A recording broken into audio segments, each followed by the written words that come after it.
NCERT எக்ஸாம்லேருந்து 12th ஃபிசிக்ஸ்லேருந்து நம்ம more than one option MCQ questions பார்க்கலாம் பாருங்க.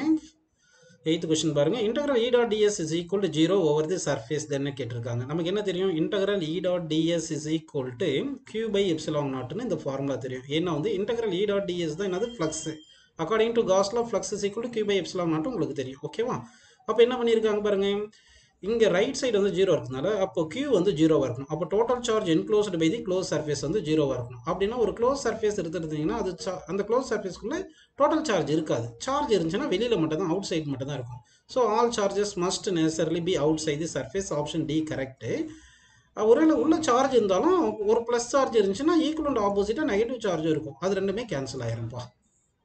சரி, அடுத்து வந்து பார்த்தீங்கன்னா ஃப்ளக்ஸ் வந்து என்ன ஆயிருக்கு உங்களுக்கு, அதாவது ரைட் சைடு 0னால லெஃப்ட் சைடு 0 தான். அப்போ ஃப்ளக்ஸ் ஈக்குவல் டு 0 வரணும். அப்போ ஃப்ளக்ஸ் ஈக்குவல் டு 0ன்னு போடுறீங்கன்னா அப்போ என்ன அர்த்தம்? Flux entering plus flux leaving is equal to 0. Enter ஆகுறதும் லீவ் ஆகுறதும் 0 போட்டிங்கன்னா அப்போ ஃப்ளக்ஸ் என்ட்ரிங் இஸ் ஈக்குவல் என்ன வரும்? ஃப்ளக்ஸ் லீவிங்னு வரணும், மைனஸ்னு போட்டுக்கலாம். அப்படின்னா the number of flux lines entering the surface must be equal to the number of flux lines leaving the surface வரணும். ஸோ ஆப்ஷன் சியும் கரெக்ட்.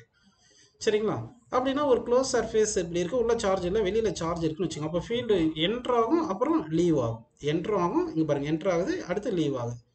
அப்படின்னா ஃபீல்டு இன்சைட் சர்ஃபேஸ் வந்து ஜீரோன்றது இது வந்து கிடையாது. இருக்கலாம், ஃபீல்டு இருக்கலாம்.